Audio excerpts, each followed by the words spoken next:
right. We are live on the Loudmouth MMA YouTube channel, and this is Off the Cuff. Thank you all for watching and listening. It is a beautiful Tuesday night, at least here in New England, but we are all over the country and even different parts of the world here. But if you have no idea what is going on here and you've stumbled upon this for the first time, basically we just freewheel this whole thing. We answer your questions. We basically are four guys sitting at the bar talking MMA. That's what the show is all about. My name is Mike Heck, and joining me this week, as always, Mr. Craig Allen. Welcome back, sir.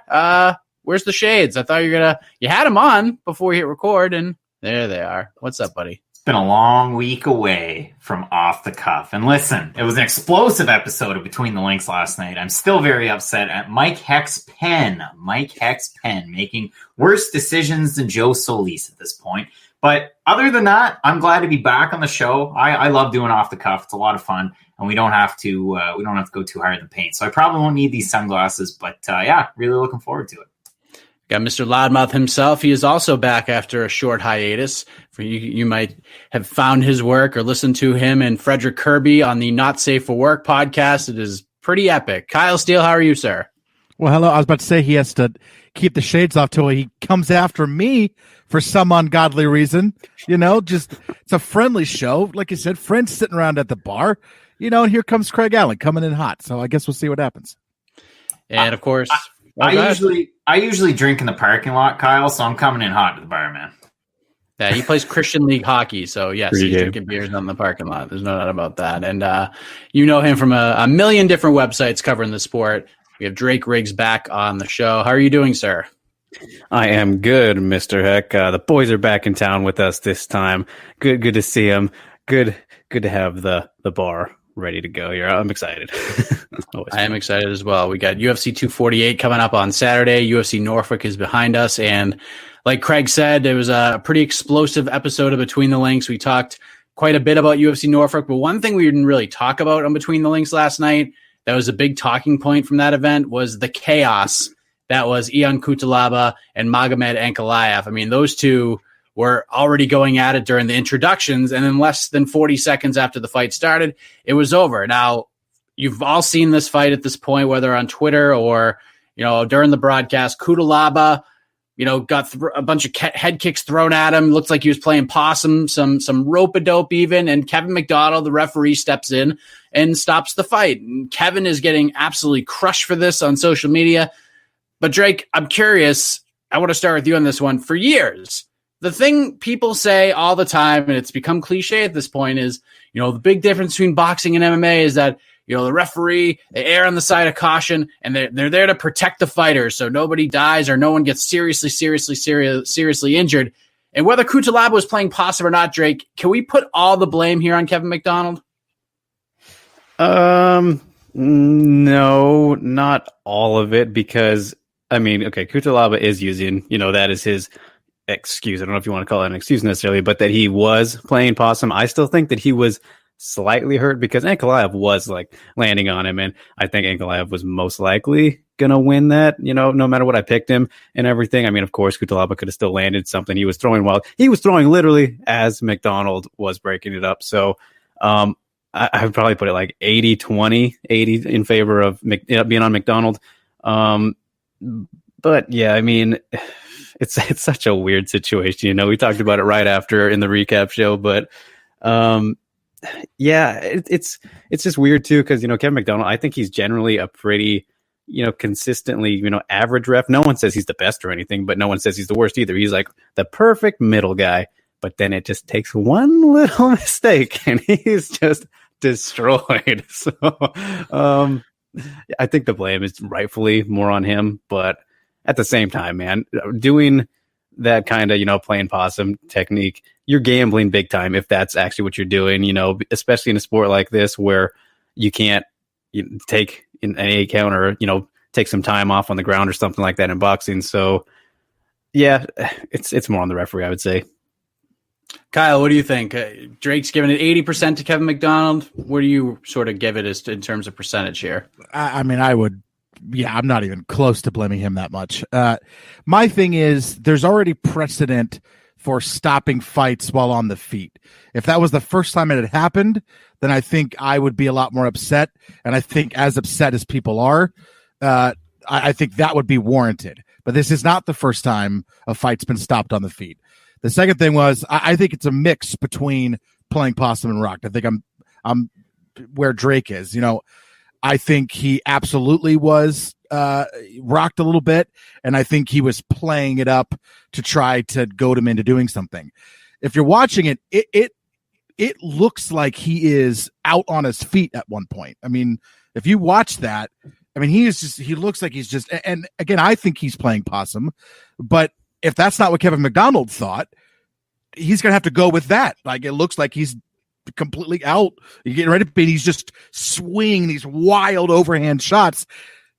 I mean, I guess that's sort of intelligent defending yourself. Should the fight have been stopped? No, but I do not put all that much blame on Kevin McDonald.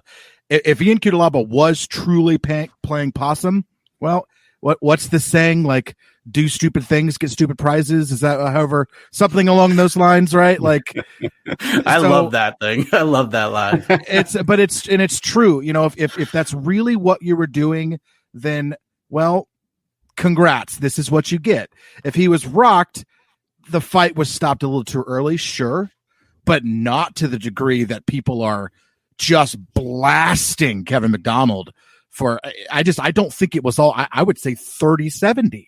I don't really put all that much blame on him. Cutelaba looked like he was out on his feet there for a moment. Like, didn't Bisping play flip-flopper in a big way, too? Like, wasn't he like, oh, it was the right call? And then it took him to see the slow-motion replay to be like, oh, that Kevin McDonald, what a terrible referee. He didn't say that, but you know what I mean. He flip-flopped big time. He yelled, he's out on his feet. And I'm with him. I'm like, yeah, he is out on his feet. Like, so, yeah. It's crazy. Craig, I know you want to address one of the questions here. Cole Shelton is here, and he said, what would the UFC have done had Cutelaba dropped or KO'd Ankalaev on that overhand he threw when McDonald stepped in to stop the fight? What do you think? Remember that time that Pete Sell threw a left body hook to Scott Smith and referee Big John McCarthy, Big John, was in the cage? You get a double over. Big John stays away. Sell comes in. Smith knocks him out. Fight's over. So you can play possum and you can win. And realistically, I heard about that fight and really kind of formed my idea around a team, an MMA team, and a team of media that said that it was Ion Cutelaba. And I'm, of course, talking about somebody that might come up later on in this episode that made some despicable comments in the last 24 hours about our co-main event. But realistically, to answer the question, what would have happened if he dropped them? We've had we've had fighters play possum before. You look at some of the Derek Lewis fights too. When he fought Travis Brown, was he hurt? Was he not? Who knows? But all of a sudden, he knocks him out. And old Craig was just so excited in the 6th row, my first live UFC event with the other half of Fight Night Picks that might make a cameo tonight. But to answer the question, what would have happened? I don't know. It would have been what? Probably a no contest, maybe a DQ, maybe. But I just wanted to address that one time that happened before. And Mike, you were bringing up Big John. I mean, he was in the cage for that fight. What would have happened if Big John stepped in and ended it after that body punch? Man, he might have got the yips like Dan Miragliotta's got these days. I mean, it just took like one bad thing for Big Dan, and he's been yipping like crazy since. To kind of address the question itself, like Kevin McDonald made a mistake. I would say like I'm in between Drake and Kyle. Like, Kevin McDonald, like he's a legit referee, especially here in New England, the New England fighters and like, I wouldn't call them media members, but people who cover the sport, they friggin' love Kevin McDonald. They think he is the cat's ass, and maybe he is. Maybe they've seen him ref a lot more fights than I have live, but he made a mistake. I think he'd probably be the first one to admit at this point. And Cutelaba, to me, he's like the Manny Ramirez of MMA. Like, Manny was such a wild man, and like when you looked at Manny, he could have been just doing the craziest stuff, and just like you let it go. It's just Manny being Manny, and this is Eon being Eon, man. What's that? They both pop for PEDs. There you go. This is Eon being Eon, and I just think he sort of picked the wrong spot, and McDonald messed up. I'm going to say 50-50 here. I'm going to play, just such a weak answer, but 50-50. I'd say both their faults. How about that? I mean, especially as a referee, you only have like a split second to make that decision. Like we said, Bisping kind of flip-flopped, so I don't weigh it that heavily, but I'll go 50-50. But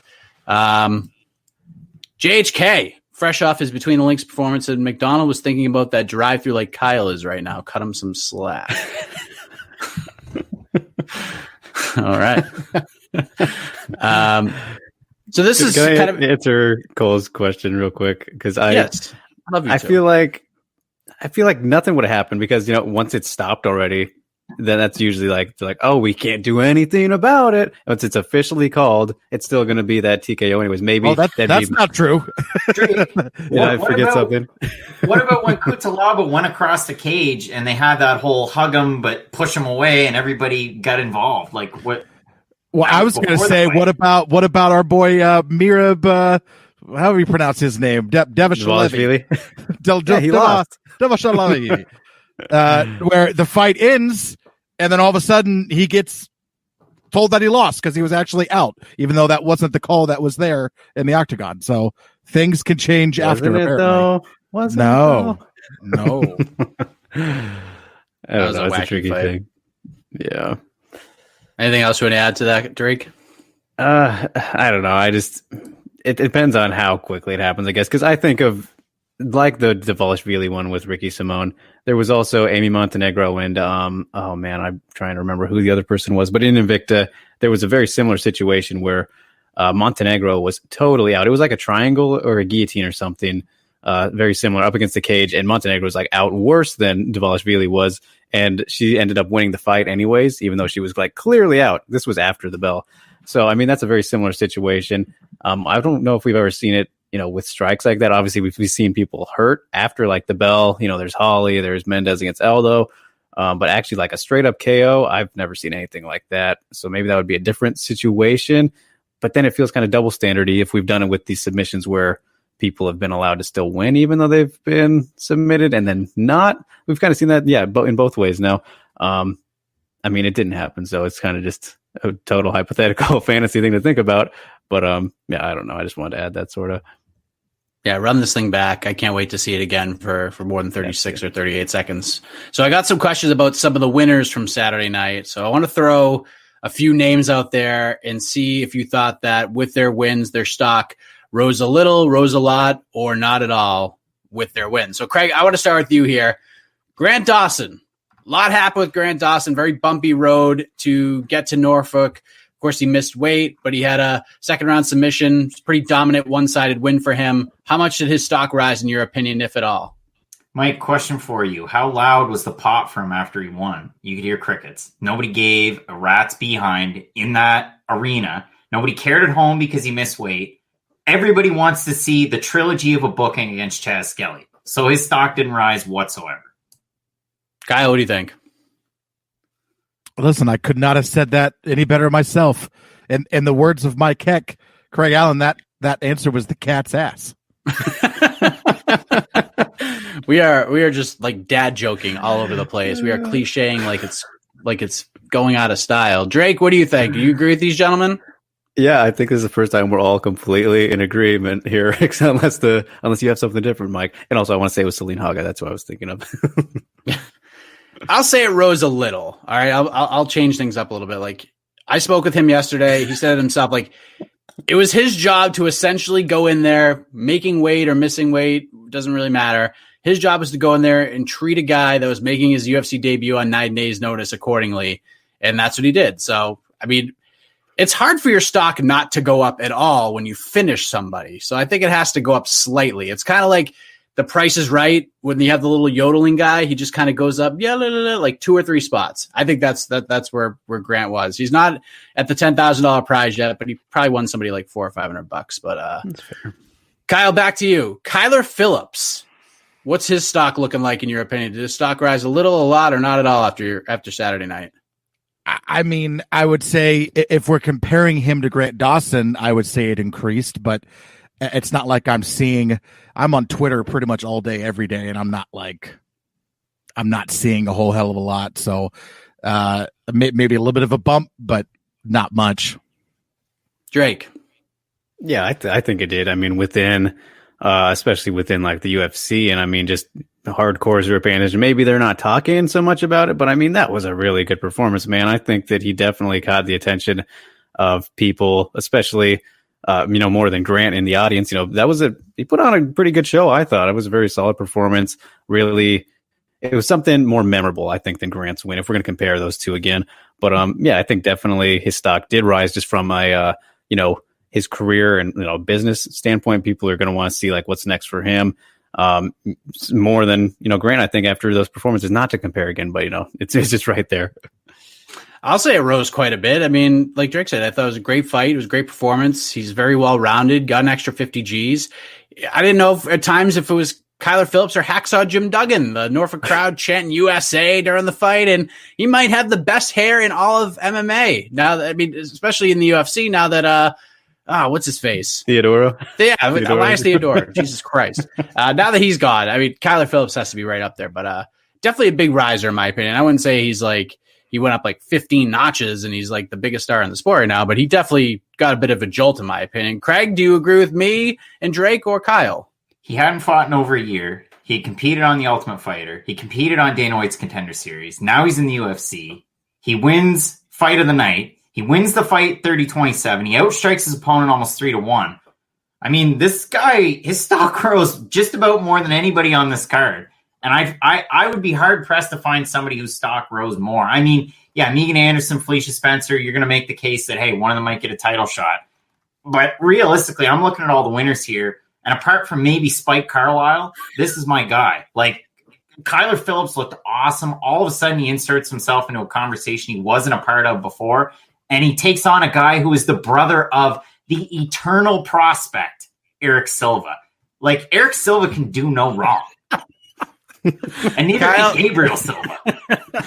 Kyle very politely raising his hand. Go ahead, sir. Listen, because again, we're not fighting here. We're not fighting here. This is off the cuff. Lowest hand raise I've ever seen. This is not between the links. We're just going to have a conversation. I guess it depends on what you mean by stock raising. Like, was it a good fight? Yeah, absolutely, clearly. But to me, that doesn't mean your stock is raising. I don't. Again, for me, in order for maybe I'm taking the question too. Listen, I'm trying to give a good answer. Maybe I am taking it too literally. Maybe I'm being too literal. When I think of a stock raising, there needs to be a tangible thing that I can walk away with, and I don't have that. I don't have this. Search it on Twitter. You guys could do this too. I just did it just to make sure I'm not crazy. Literally no one has said his name in the last 2 days. So I don't know. I don't know what you mean by, I guess I'm taking stock raising too literally. And I understand completely where you're coming from, because you said it, you need something tangible. You grew up in an era where Hustler and Playboy was a big deal, whereas I grew up with Pornhub and RedTube. So I understand where you're coming from. It takes a little bit more to excite me in the form of a fight of the night than it does for you. That's fair. I just had him for the articles. Wow. That was pretty fantastic. Doozy. Last one we'll go over. How about Violent Bob Ross? How about Luis Pena? He goes out, he beats Steve Garcia, got the opponent on just days' notice, got a one-sided unanimous decision. Drake, did Pena's stock rise a lot, a little, or not at all? I think that it dropped slightly, just a tiny bit, not a lot. I feel like he hasn't lived up, to the hype since Ultimate Fighter yet. They really hyped him up a lot in that show, like as if he was guaranteed to win it after like his first fight where he broke his foot and then he missed the whole thing. This hasn't quite lived up to it for me here. Obviously, very obvious win here. But like I said, I was very impressed with Steve Garcia's ability to be so active from having a man on his back for 15 minutes practically. Those behind the head hammer fists, never seen anything like that so repeatedly. And he, even wasn't very happy with his performance. Says he probably won't watch it, just was really disappointed with it.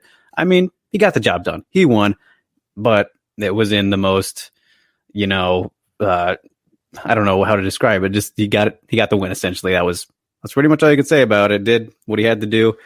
So from this guy, there's been so much expectations. I think a little too early. If we didn't have so much pressure on him, maybe he wouldn't have so much pressure on himself to go out and perform the way that he feels that he needs to every time now. But I mean, yeah, it was a good, solid win. Just it wasn't quite what we've been waiting to see from him. I think so. Just like a tiny notch, like maybe 1 point, but it definitely doesn't go up. I don't think.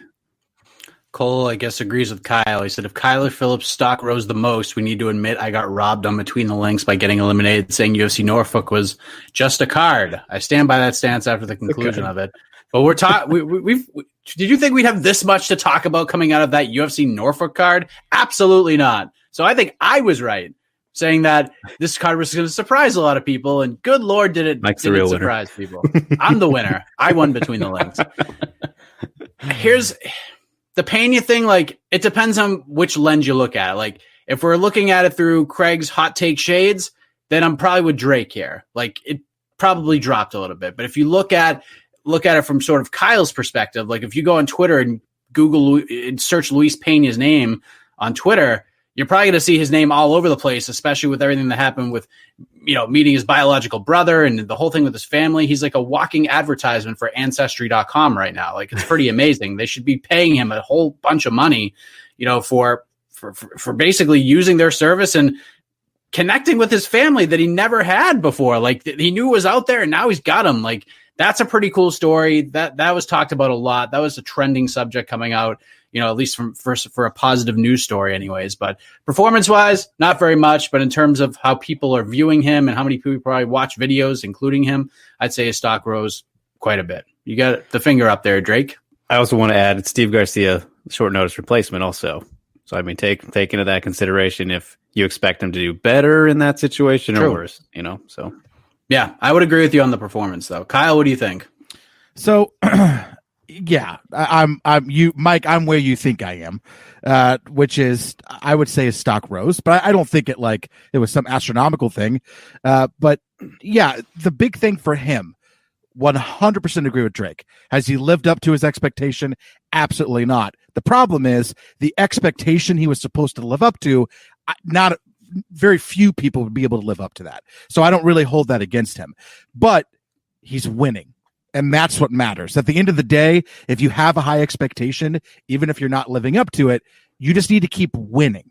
Even if you're eking by people, whatever, you just need to keep winning. The W's need to keep stacking up. And then eventually you got to be able to cross the threshold, which I think someone like him, he will be able to do. So he will keep building, and eventually he's going to get that staple win, and everything else is not going to matter, right? He will, at that point, once he gets the win, he's now lived up to it, and that's all that matters. The path he took to get there is irrelevant if he's getting the W's. So they just need to treat his career very well and manage it correctly. And let him build, because he's a fantastic spokesperson for the UFC. He's a very good image. He's very interesting. He's entertaining. He's got the look. He's a weird dude, but he's smart. He's the whole package. So, yeah, I'm still expecting very big things for him. Craig has the hot take shades on backwards, like he's playing beach volleyball right now. So, what do you think of Luis Pena's stock? Because I got hot take in reverse. Because hindsight's 2020, but I've got sunglasses on. In terms of this fight, listen, solid dad joke. You want solid? I'm talking the most rock solid body lock I've ever seen in my life. I mean, Luis Pena couldn't do anything with it, but he had a body lock going all the time. So way to go, Luis. But the real problem has been throughout his career, or throughout his UFC career, facing wrestlers. Mike Trezano. Even if he threatened anything, that was an issue. You look at Matt Frevola, same thing. So if he could take Steve Garcia to the ground and at least neutralize any type of offense that he had, those early, 15, 20-second blitzes, then he was fine. So I think you gain a little bit in terms of personal momentum. And then as far as the stories and the traction online, that helps too. So you definitely gain. All right, let's hit some Twitter questions before we take a look at Saturday and UFC 248. Max Friedman, the great Max Friedman from the Loudmouth Preview shows, asks, what do you want to see on Dana White's Contender Series this summer? And I know a couple weeks back we talked about whether the talent net may not be thrown out as wide as it did last season. But, Craig, what do you want to see on the Contender Series this season? Mike, I have no idea as a special guest joins us. What do I want to see on this season of the Contender Series? More Canadians, really. I mean, we've had certain Canadians join lately, But I'm talking local guys. I'm talking your Christian Savoys that had the chance on Contender Series last year but broke his hand. You got to have more. Some of them in the lower weight classes. We saw with Cole Smith. We've seen it with Kyle Prepolek. We've seen other guys maybe not have success in the company, but at least to have them on that stage, it should certainly mean something. I mean, you're looking at an event coming up later on this year in Saskatoon, Saskatchewan. Why would you go to Saskatoon in the prairies? Nobody cares. Go to Montreal, but at least draw from some of these talent pools that you have and bring them on to Contender Series. Matt Allen is here. Holy cow. How are you, buddy? Good. How's everyone doing? Doing great, man. It's great to see you. JHK says Craig is a broke Iceman from Top Gun. So thank you, Kumite TV. Appreciate that very much. Drake, what do you want to see? I mean, I feel like you probably are more on the prospect train like I am. Like, it's not like Craig doesn't pay attention to the prospects. I think you and I have probably talked to or at least followed a lot more of the up and coming prospects these days, a lot of which may appear on the Contender Series this summer. So with that being said, what do you want to see on this season? You know, when it comes to specific people, I always have kind of trouble picking out like who's the right person. So I don't know if I can pick specific people necessarily, but I want to see, you know, the Contender Series China, the Asia one happen. I didn't even think about it till John pointed it out.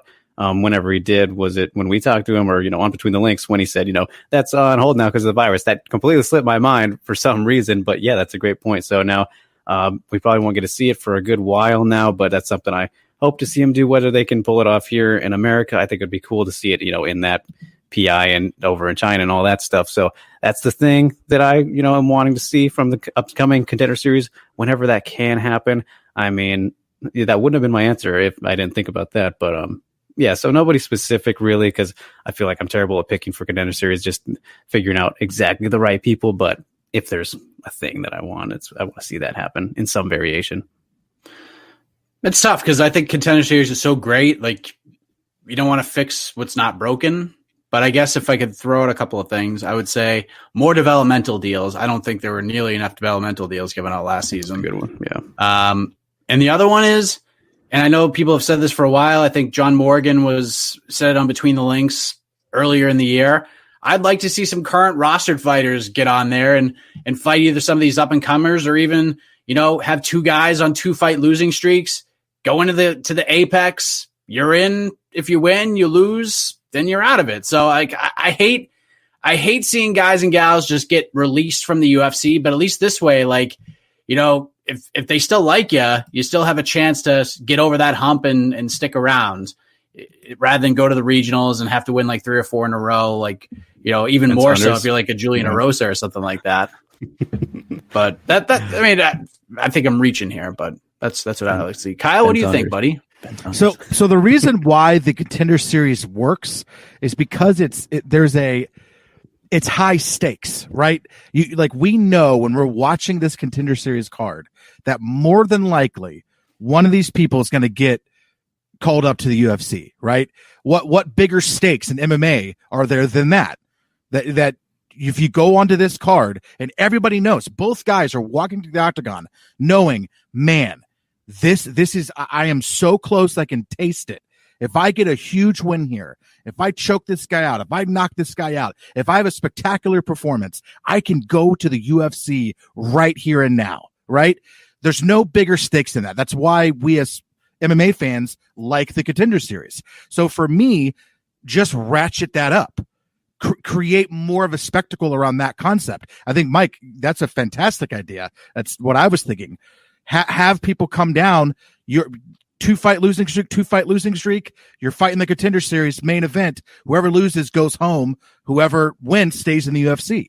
You know, create more stakes because that's why we like it, right? So just ratchet it. Create some type of tournament. Do something. Ratchet up the stakes. Create that story even more.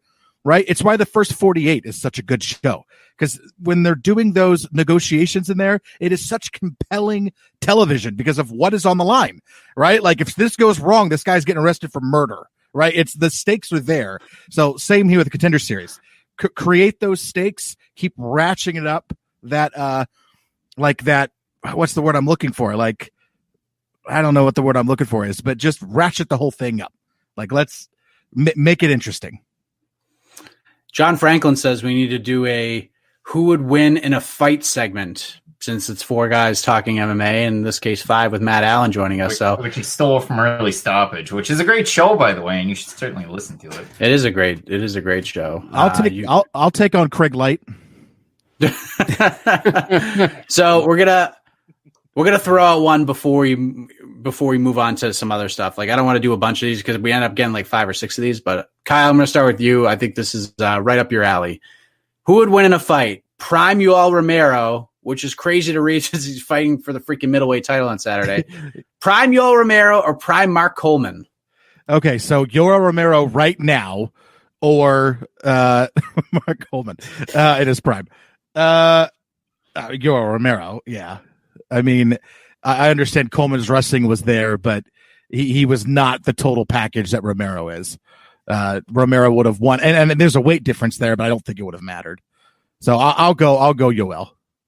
Matt Allen, I'm going to ask you this question. Do you agree with Kyle Steele here? Oh, 100%. 100% Go Yoel Romero. It's just, you got to look at how much the sport's evolved. And I mean, Mark Coleman got tired after about 3 minutes, and he was really only good at doing headbutts in someone's guard, which isn't even allowed anymore. So just the rule changes and how much the sport's grown, it'd be no question Yoel Romero beats the brakes off. Greg, do you agree with the bro here? Are we talking current Yoel Romero or poops his pants in the cage Yoel Romero? Because if we're talking poops his pants in the cage, he beats him. And then if we're talking current, he still beats him. I mean, the guy's doing backflips. Just less poop. You think Mark Coleman did backflips in his 40s? I mean, a lot of people are ragging on Matt because he said that Li Jingliang moves like a table. He's very stiff. But look at Mark Coleman and the way he moved in his 40s when he fought in the UFC. And he got so tired when he fought Shogun the second time. So, yeah, I mean, Yoel Romero wins. Drake, any different here? You picking Mark Coleman? No, I'm not going any different here. I mean, Coleman's, his best chance would be to get a hold of him, which not very likely with how explosive and quickly Romero is. Yeah, it's fun matchup, I guess, but no, it's got to go with the more evolved guy there. It'd be fun for like 2 minutes. Yeah. And then Yoel would probably take over and win. So I think we're all in agreement there. So I like this game. I like playing the line right or not right things. So let's look at 248. Let's take a look at some of the betting lines. We begin. I think this one might be the most interesting line of all. The opening fight on the ESPN prelims. Gerald Meerschaert taking on Deron Winn. And currently Deron Winn is a minus 155 favorite. And the comeback on GM3 is at plus 125. Craig Allen, fight night picks. Matt, you could jump in on this as well. Thoughts on this line? Is it lined right or not right? I think we both picked Meerschaert in this fight, if I'm not mistaken. But there's so many more options for Deron Winn to get the actual win in the fight because Joe Meerschaert's going to have to keep range, and he's not going to want to get taken down, just held down. He's really good on the ground, but he's mainly good on top on the ground. So if you're a guy like Joe Meerschaert, you're going to have to keep that distance. And I don't know if he has enough power to actually put Deron Winn down. I know I predicted him to win the fight. It's just Deron Winn, all he really has to do to win this is not get taken down himself and keep that volume up against the cage. So I understand that the betting line favors Winn a little bit, but even with that, like Gerald Meerschaert's kind of guaranteed money. Deron Winn, when you look at him defensively, he gets hit an awful lot. And against a guy like Meerschaert, who Craig brought it up in our 2-minute breakdowns, like he's just Eric Spicely, but a little bit better at everything. And when you look at the trouble Deron Winn had with Eric Spicely, Gerald Meerschaert should be able to take advantage of a lot more of the holes in Deron Winn's game right now. I agree with my lawyer on this one. There you go. Drake, lined right or not right? I think that it's just about right too, but at the same time, I also think Meerschaert is going to win this one. I just think that his striking looked like, very well in his last fight against Eric Anders, which I think, he should have got the win in that one. Looked a lot better than his previous fights. I thought, he's not known for being much of a striker in general. He's more of a killer, be killed kind of submission guy. And it seems like he really doesn't like Deron Winn. You tell me. I know you talked to him, Mike, so I'm pretty sure that he's not a big fan of Deron Winn. So he's going to be even more motivated, especially after that loss. I think he doesn't want to go do any more decisions. Not that he goes to that many, but when he does, he's been, they've been questionable. So, yeah, I think it's just about right just because Deron Winn, I haven't been super impressed with him really in his career, but he does have easier path to victory and just, more of an overall well-rounded game, I think. But, we've seen the questionable gas tank in his last fight and so forth. So, I mean, I think that Mearshart is going to end up catching him in a submission at some point, just because he's so active in when it comes to getting submissions, and the improved striking, which we saw in his last fight. But yeah, I think it's just about right, just because Deron Wynn, more of a well-rounded game, I guess you could say. So I think it's fine. Kyle? Yeah, again, I'm with my peers here. I think it's lined basically right, but I also think Mearshart's going to win. But I mean, I'm just regurgitating what everybody else is saying because I agree. I mean, there's more paths to victory for Wynn, but I think Mearshart seems to be. I just don't want to get too hyped up on. He seems to be coming into his own a little bit here. He seems to be figuring it out, but I don't know. I mean, if he could go out there and get starched in 9 seconds, and I'm not really going to be all that shocked. So that's why I think the line is fine. I think he's going to win, and I'll take the underdog there. But again, I would not be shocked at him getting the break speed off of him for some reason. I was surprised. I was surprised to see the Duran open the favorite and is still the favorite here. I mean, Mearshart. I mean, just look at the experience. I mean, he's got like 6 or 7 times the experience. He's clearly fought way more high level competition than Deron Wynn has. And if we take the judges out of the equations, or at least if we had like the right judges there, and these weren't robberies by any stretch of the imagination, but Drake sort of touched on it as well.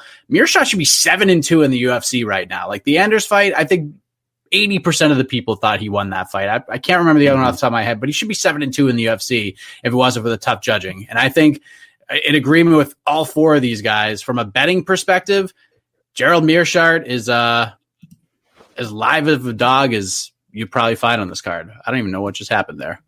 Yeah, that was weird. They were here and then they vanished. We all disappeared. Yeah, it's because I hated your answers. I booted you for a second. Put you in the penalty Wrong box. Wrong show, Mike. Wrong shot. Damn it. Did your pen make that decision for you? 10 points for that was the pen. 10 points for Drake. Yes. Beneil Dariush and Drakkar Klose. This is an interesting matchup. This fight was supposed to happen several months back. Dariush got hurt.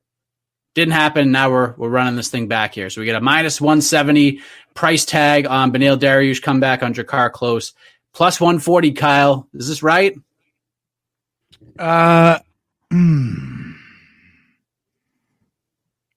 Boy. Give me the line again. -170 for Dariush, +140 for Klose. We got both Allen brothers. Boy, it's just they're both doing it now. Both wearing the freaking shades. Boy, it's just like which Dariush are we gonna see here, man? And I'm such a Drakkar Klose stan. Boy, that's a tough one. I can't. I don't think I can. I don't think I can answer this question honestly. To me this is a pick'em. So I don't know. Dariush has clearly has the more experience and the more tried and tested pathway of getting where he is. But I'm just I'm a big fan of Klose, and I think he's going to get it done. So I guess in the without my pre-steps, and nobody's looking him up on Twitter. I bet if I searched right now for the line, I am a Drakkar Klose stan, there's nobody that's ever said that on the internet ever. Maybe Courtney Casey, but that's it. You're not going to find one other person that said that. That being said, man, Beneil Dariush, ooh boy. If you get lucky and you catch him, if you're like an Alexander Hernandez or a really, really high-level fighter in the division, you can finish him. But this guy is one of the best out there. Trains at a great gym. I mean, Matt, what do you have? Beneil Dariush, my lock of the whole weekend. I don't even think this fight's going to be all that competitive, if I'm being honest, because when you look at who Dariush loses to, they're finishers. And Drakkar Klose, for as good as he is, and he's so well-rounded, he's not that big of a finisher. He has good power, but not great power. He has good wrestling, but not great wrestling. And I don't see him out-grappling Dariush for any period of this fight. Although, as Craig said, he could get caught on the feet. I don't see an area where Dariush loses this one. I need some sunscreen after that take. Good God. The lock of the weekend, sends Matt Allen. What do you think about that, Drake? You buying what he's selling here? Honestly, I love that take. I don't know if I believe it, but I really like where he's coming from, giving Dariush that love. Dariush, man, there was a point where, he was my dark horse of the division, easily. He was looking so good at one point. Then he hit that skid. got knocked out by Barboza, I think was the first person to kind of set him off there. And that was a fight that I thought he was winning, if I'm remembering correctly, until he just ate that knee. He was putting the pressure on Barboza. And now he's kind of back on track. 3-fight winning streak here, which, kind of seems easy to forget about, as last two got the submission over Frank Camacho and then Drew Dober. So, I really like the points that Matt does make. I mean, in terms of the fight, not how easy it'll be necessarily. I think that this one is lined just about right, though. I mean, the experience is in his favor. He's fought so much more higher level competition, but close, man. Definitely a very legit prospect who's, looking to make a name, get that big win here. So I think it's lined up right. As for the original question, Mike, don't forget about this. She's got electric boots, a mohair suit. I read it in a magazine. Oh ho. Benny in the Jets. Benny. Oh, God. John Franklin commented on the triumphant return of Matt Allen to Loudmouth MMA. I can't really add to what Drake just said. He said everything absolutely perfectly, and that's it. I got nothing more to add. So, yeah. And we got the Allen take, so we're good. Oh, where's Matt going? Spicy hot. As soon as he comes back with Loudmouth MMA, he's out of Loudmouth MMA. How about that? Lastly, let's look at the main event. UFC middleweight title. We got Israel Adesanya, minus 280, plus 220 the comeback on Yoel Romero. So first he's going to get by prime Mark Coleman before he heads to UFC 248. He'd probably do that, as we all agreed upon. And now he's going to face Israel Adesanya. So, Drake, what do you think? Is this line right, or are we not? Are we off here? I think that is just about right. The thing about this one is everybody's talking about Romero and using his wrestling. I know Davidson brought this up last night on Between the Links.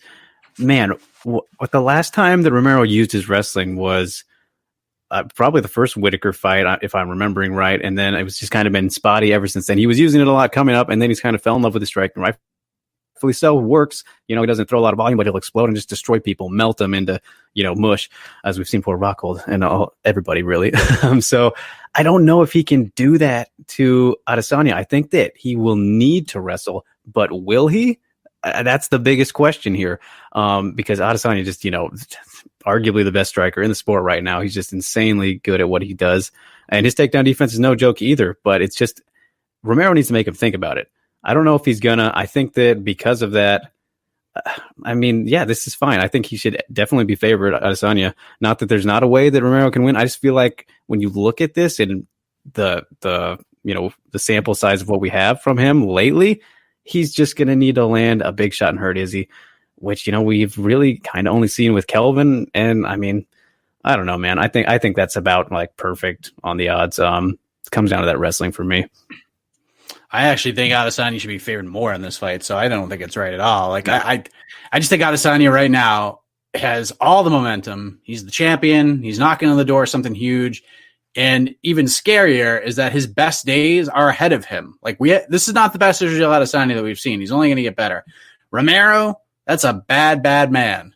But I can't say the same thing about him. So I think Adesanya should be minus 305, minus 315 maybe. And that line might shift closer to the fight. But it's an interesting matchup. It's obviously compelling. I mean, Yoel Romero it's just a scary cat. But Adesanya is just too much right now. Even if he does take him down, I think by like the third or fourth round, Adesanya's just going to take over. He's going to find his chin.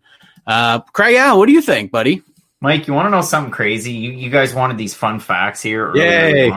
So Yoel Romero was a favorite in his last fight. Do you know the last fight before that where he was a favorite? Before Whitaker, who was before Whitaker? The first Whitaker fight. Yeah, it was before Whitaker. It was a long time before Whitaker. Like a long, long time. It was when he fought Derek Brunson in 2014. That was the last time he was a favorite in a fight. He was in every single other fight, which makes zero sense.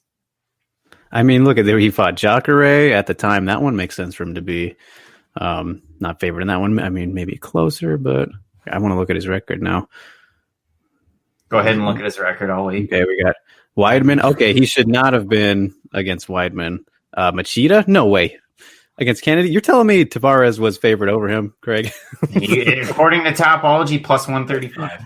That's pretty wild. And I trust Tapology in those types of things. And I can cross-reference on best fight odds if need be. But Based on Tapology, he hadn't been a favorite since the Brunson fight, which is absolutely insane based on the performances he's put on. It's crazy.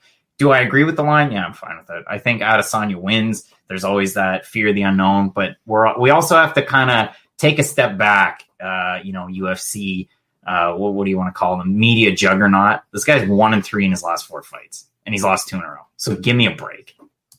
Kyle, just wait for 2 of them also.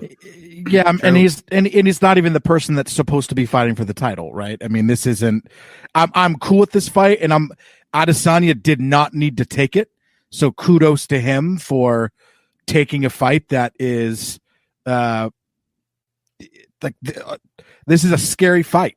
For anybody. This is again, Craig talked about the fear of unknown, right? That's anytime we see these lines, you go, yeah, this should happen. But there's always that unknown.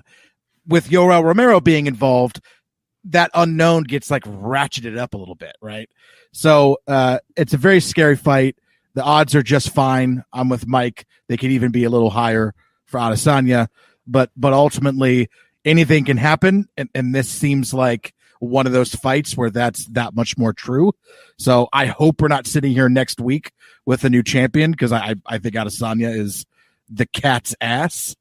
As Mike Heck would say, but I would like to see. I would like to see what Adesanya is going like. Give me Paulo Costa. I really, really want to see that fight. Yes, please.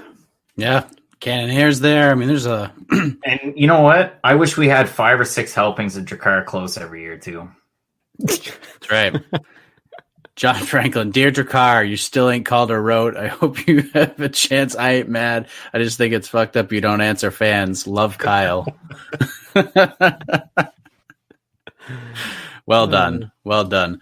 All right, we're going to do a couple buy sells, and then we got one other question before we wrap things up. Try to keep this around an hour. What do I want to start with? Pull this up. All right. Rachel asks, buy or sell that the open scoring being introduced at Invicta Phoenix Series 3 on Friday will be a disaster, or at least controversial in some way. Drake Riggs. I don't know how that could go wrong necessarily, but then we're dealing with this Kansas State Athletic Commission, which cousins with the Missouri State Athletic Commission right next to it, which the Missouri one I still think is probably just the worst of all time, man. I've said so many bad things about it in the past, my old WMA Today podcast. I cannot express how much I dislike the Missouri. Any event that's in Missouri, I'm a little bit sad about it, because there's just possibility for badness. Kansas is a little bit better. But yeah, I think it should be fine unless they just don't know how to read certain things, which is very possible. No offense to the great people of Kansas, but it's these commissions, man.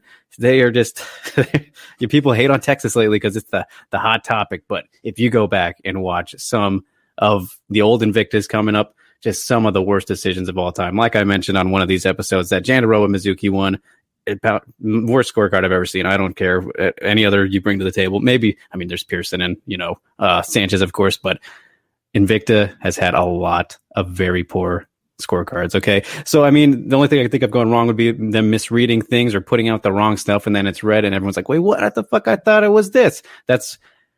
So that can happen. Will it happen? I don't know. I really hope it doesn't. When I think about it, though, being that this is Kansas / Missouri area, we'll probably get at least one of those. So I'll buy. The chance is higher. So sure. I changed my mind as I was explaining it. Will it be a disaster? No. But you're going to have an issue.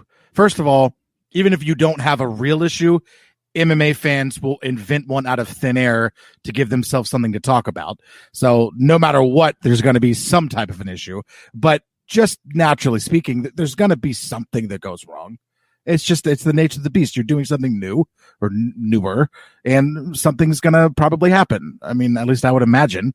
But it will not be a disaster. I think that this will be.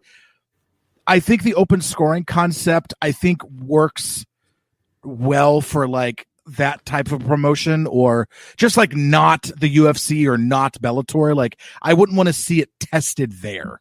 Like let's see it tested on some, I don't want to say lower level, but you guys know what I mean. It's not the UFC. Like whatever, I get a lot of shit for for that kind of a comment. I don't know why, but I would rather see it tested on the tertiary markets before being tested on something like the UFC. Right. Like when the XFL came out, we didn't want the NFL implementing the old kickoff rule where you put the ball on the 50-yard line and you had both guys run from the end zone, and whoever dove on the ball first, that's who won the coin toss. Yes. Like I loved that, but the NFL wasn't gonna pick that up. But they tried it with the XFL, and there was football. So I get where you're coming from, Kyle. Craig took the shades off. I don't know if he's putting them back on for this question, but what do you think about open scoring? And this will be potentially a disaster or at least controversial on Friday night, Craig. What happens when you have a 6-year-old and their birthday's on Saturday and it's Thursday and you're the fun uncle and you don't have a present? You go on Craigslist and you see there's a dirt bike for $200. So you buy the dirt bike, and without a helmet, you give it to your niece or nephew. And then you just let him him or her ride it around on Saturday and hope they don't break something. That's what we're doing here with open scoring, and just going, you know what? Screw it. Let's go open scoring. Let's give it a try. I mean, we want to be cool. We want more events in our state. So let's try it with this Invicta card. And if it goes well, we're going to get more with the UFC. Bellator is kind of sticking to California, Oklahoma, and Connecticut for various reasons. But you might get more regional. You might get more of a draw if you try it. So why not? And if there's hitches, I mean, any press is good press. So if it's bad, good, indifferent, whatever, people are going to be paying attention. We're talking about it. Yeah, I mean, I'm on the soapbox of positivity. So. And Craigslist just got a bump on used dirt bikes, too. There you go. You're welcome, world. But wouldn't it just be so MMA if something got totally screwed up on Friday? Like, it would just be the most MMA thing possible. But I'm going to stay positive here. I think it's going to be received well.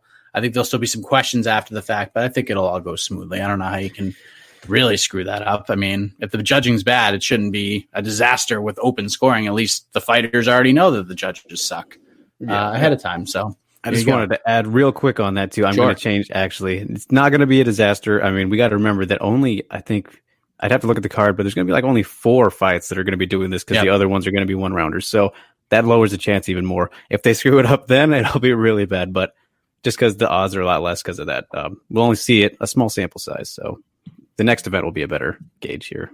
So I'm going to sell actually.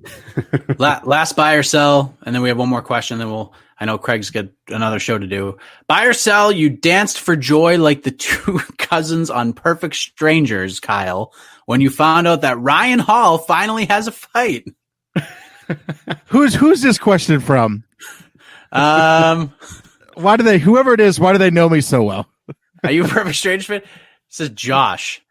I don't know who that is. Josh but the H-Man. Listen, if you think I'm a Drakkar Close stan, then let me tell you about Ryan Hall. Yes, I'm so excited. That is my favorite fight news that has come out, and I don't know how long. Yeah, I'm stoked. I'm completely stoked. I love it. I'm so happy. Thank God somebody finally took a Ryan Hall fight. The guy was about ready to he's about ready to quit. Nobody will fight him for obvious reasons. You know? Oh, God, love Ryan Hall. God bless you, Ricardo. Congratulations, Ryan Hall. Somebody tag him. Somebody tag him in this. I would say I danced for joy, but I was pretty damn happy when I heard he was fighting. So there you go. And he's fighting Ricardo Lamas, too. It's like, yes. I love it. I'm so excited. That's so great. I'm in. Craig, what do you think? You're telling me, and listen, I had to Google Perfect Stranger. Again, I was born in the 90s. That was the whole theme of Between the Links last night. But I had to Google Perfect Stranger, and I watched a few clips, and I can understand how a guy that's a Drakkar Close stan would like the show Perfect Stranger. Because I don't even know what that show is. I have no idea. Oh. You don't know what Perfect Strangers is? No. Whatever. Are you serious? Am I that old? You're lying. I really don't. I have no idea. All right. Well, I don't know what it is. Bartakamus? Yeah, exactly. Oh, and you're a Drakkar Close fan. Here you go. Did you watch Family Matters? Yes. Without Perfect Strangers, there would be no Family Matters. You're welcome. Go ahead. It's great. It's good. It's great. I love it. No, really. Ryan Hall being active is awesome. Drake. Yeah, I can't argue with that, man. I mean, it's just good to see. This isn't the fight I would have wanted to see for him. I would have liked a top 15 guy, but I'll take it. It's Ricardo Lamas. Come on. All right, so we are running out of time, but I want to hit this last question because it's interesting, and I kind of wish I had it ready for Between the Links last night. This is from Sage, and Sage asks, one thing I haven't heard being discussed much has to do with one of the 2 title fights on Saturday night. What if Joanna Jędrzejczyk loses to Zhang Weili, or even more so, what if she gets finished brutally? Where would she go? Drake, we'll start with you. Yeah, that's definitely a very real and possible situation. I know that, a lot of people think that will happen. I'm not sure yet. I haven't given an official prediction on how it'll end. I do think Weili will win. Where would she go, man? Boy, I mean, it puts her into kind of Holly Holm territory, which she's really close to at the moment. Some people, I mean, they're not mad about this title shot, but before she got that Watterson win and she was maybe going to get it just without fighting Watterson, people were like, whoa. And that would have been definitely very Holly Holm-esque, not to pick on Holly or anything, but it's just the reality of the beast. So I think that if she loses and like that, man, it's got to be back to flyweight, right? I mean, what else is there for her to do at strawweight after something like that happens? It would just seem pointless. And I mean, you're cutting that weight, you're getting older, you've lost to Valentina once.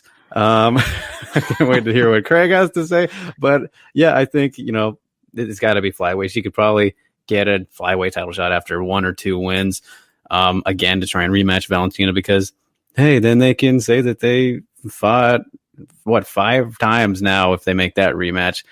I mean, it's got to be that, right? Craig? Red Rover, send Claudia Gadelha over. Hey, 115. Boomsy. She goes back to Fort Lauderdale and gets ready for that fight. There you go. Craig, do you want to leave? Do you need to go? You need to leave us? I need to go. All right. Craig's Bye, gonna Craig. go. It was Bye, lovely Craig. joining you. All right. Kyle's gotta take us home here. Oh boy, I'm just going to echo Drake. Echo that sentiment. I completely agree.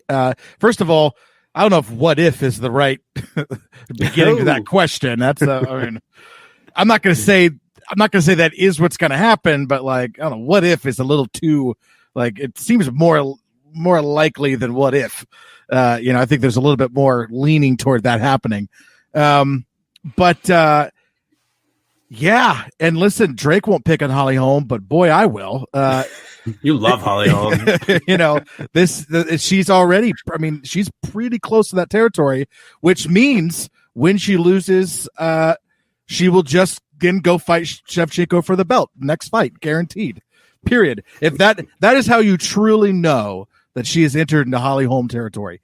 If she loses and her next fight is against Valentina Shevchenko at 25, Holly Holm, baby. We have ourselves a tiny Holly Holm. Let's all rejoice. All right, let's leave you with this, Kyle. What's the percentage that Felicia Spencer or Megan Anderson won't get Amanda Nunes next, but Holly Holm will sneak in there at 145? Listen, the problem with that question is that the answer should be 0, right? The answer should be 0. There should be no reason to give it anything more than 0. The problem is there's like a 10% chance that that's exactly what happens. And nobody knows why. It's completely inexplicable. It's just like that answer should be 0. And there is no way that anybody on this panel can say with a straight face that the answer is actually 0. There's nobody can. If you can say 0, you're lying to yourself. I actually think it's higher than 10. It's like, I know, right? I know. 12 and a half. It's crazy. Well, I mean, it's Brazil, and I think Brazilians I like Holly Holm, Yeah, the exactly. former champion. Make it happen. How about this, guys? How about Joanna at 145? Boom. How about that? Oh, my gosh. Joanna and Holly crazy. Holm versus Amanda Nunes in a handicap match. There it is. There it is. A tag team. I love it. All right. That's going to do it. We're just about at an hour. It worked out great. We are professionals here. Drake, let the folks know where they can find and follow you, what you got coming up this week that you can feel confident enough in sharing. Yes, you can follow me on Twitter at Drake Riggs _. Of course, see all the beautiful content that I am posting. Just released nice interview and video, article, story, all that fun stuff with Lisa, the Battle Angel Versosa, who's competing at this Invicta Phoenix Rising Series 3 that we talked about. She's fighting for the vacant bantamweight title. She takes on Julija Stolyarenko from Ultimate Fighter Season 28. So yeah, dropped that one. That was very fun. Got to go to her gym, talk to her. So that is out now. You can find it on my MMA News. You can find it on my Twitter, my Instagram, Facebook, whatever you follow me on. And then, got that Random Marcos one still coming out. And then I got my mystery one, which I'm planning to drop next week too. And then I'm going to talk to Pedro Carvalho tomorrow, unless I just jinxed it. So there'll be that one to look forward to as well. He's fighting next week, Bellator, against Patricio Pitbull. So that'll be exciting. I think that's it for the moment. Yeah, I'm actually talking to Patricio tomorrow. Hey! Knock on wood. and Leslie Smith. So I'm looking forward to that. Kyle's still shaking his head. Couldn't have shaken his head faster. I used to do interviews. I mean, that's how the podcast started. I was doing interviews, and you guys are breaking the absolute cardinal sin of interviews. I know, which is you never talk about an interview before it happens, because it will then almost assuredly it won't happen. Right? That's it's just how it goes. So both of you just jinxed your interviews. So that's on you. Obviously subscribe to the network. I love this little community that we have.